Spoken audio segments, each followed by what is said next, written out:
Female portraiture has served as a mirror reflecting society's evolving perception of women's identity, power, and agency across 5 centuries of art history. From the rigid profile portraits of the Renaissance to the bold self-assertions of modern artists, the way women have been captured on canvas tells a profound story of transformation. In the Italian Renaissance, female portraits followed strict conventions that revealed more about societal expectations than individual identity. Women were typically painted in profile, a compositional choice that emphasized virtue and modesty, while denying them direct engagement with the viewer. These Quattrocento portraits focused heavily on elaborate costumes and jewelry, transforming women into displays of family wealth and status rather than autonomous individuals. The profile position also allowed artists to idealize their subjects, creating impossibly perfect representations that conform to Renaissance beauty standards rather than capturing authentic human presence. The shift began with pioneering artists like Sofonisba Anguissola in the 1550s, who broke convention by painting women with direct gazes that met the viewer's eyes. Her portraits, including those of her own family members, presented women as thinking, feeling individuals rather than decorative objects. This revolutionary approach challenged the male-dominated art world and opened new possibilities for representing female identity. Anguissola's success at the Spanish court proved that women could be portrayed with the same psychological depth and complexity previously reserved for male subjects. The Baroque period brought dramatic intensity to female portraiture through artists like Artemisia Gentileschi, who depicted women as powerful, active figures rather than passive subjects. Her paintings often featured strong biblical heroines like Judith, presenting femininity as a source of strength rather than delicate fragility. Gorge.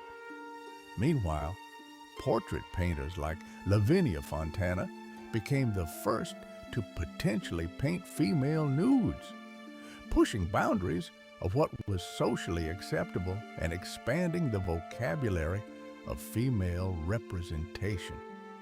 The 18th century witnessed another transformation with artists like Elisabeth Louise Vigée Le Brun, who revolutionized portraiture by painting women in relaxed, natural poses. Her 30 portraits of Queen Marie Antoinette combined Rococo elegance with neoclassical dignity, presenting aristocratic women as approachable human beings rather than distant icons.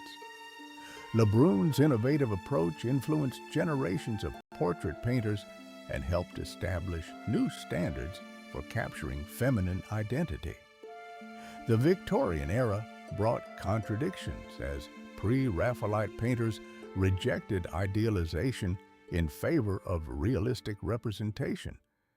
They painted women with strong jaws, direct gazes, and individual features that defied conventional beauty standards, though audiences often found these honest portrayals unsettling. This tension between authentic representation and societal expectations would continue to define female portraiture into the modern era. Self-portraiture emerged as a particularly powerful tool for women artists to assert their identity and legitimacy. From Anguissola's confident self-portrait at her easel in 15 to the bold declarations of 20th century artists, women used self-representation to claim space in a male-dominated profession. These works affirmed not just physical appearance, but artistic identity itself. Sofonisba, transforming the act of painting into a statement of professional authority. The evolution of female portraiture ultimately reflects broader shifts in women's social position and self-conception.